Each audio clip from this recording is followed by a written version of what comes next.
Ikaze kuri Rubavu Buy and Sell, turabasuje abakunzi bacu aho muherereye hose. I Rubavu natwe turi amahoro, ibintu bimeze neza cyane. Turakomeje kubagezaho imari zigurishwa n'izikodesha, ushaka ikibanza, ushaka inzu i Rubavu. Ibintu bimeze neza cyane, ubu karakanyuzemo ariko ubu akazi karakomeje.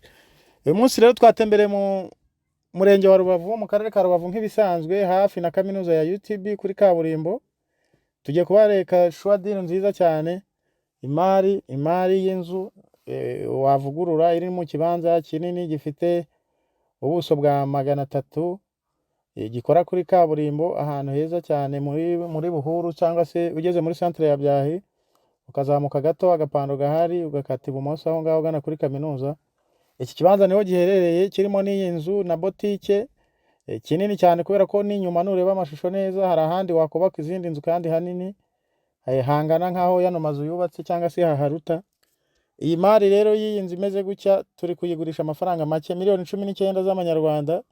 Waza hano hantu hakaba hawe kuri kaburimbo. Ni shwadiro rero, ushobora kwakora ugashyiraho nka korotire cyangwa inyuma ukubaka andi mazu, ukaba uhagaze mu gipangu cya miliyoni 70 kandi watanze makeya cyane. Duhamagare rero kuri nimero zacu 078 11 75 255 cyangwa 0783 03 527, ubundi uze tukujyana ahantu hasure uhigurire. Ni mu murenge wa Rubavu rero, akagari ka Buhaza, hafi neza, hamwe neza, kuko uyu muhanda wa kaburimbo ukomeje nko muri metero 100 ni kuri kaminuza, neza kuri gate ya kaminuza aho binjirira.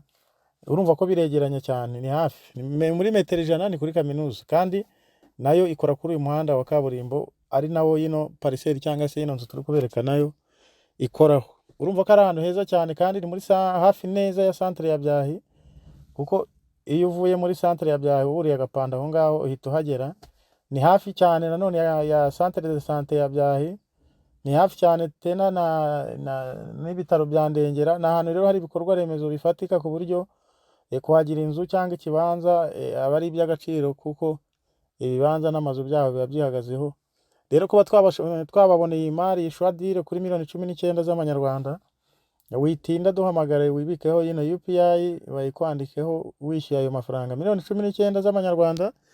Nta handi wabona shwadire nk'iyi ngiyi usibye kuri Rubavu Buy and Sell no kuri channel yacu Rubavu Estate. Ahubwo ukore subscribe kuri channel, ubundi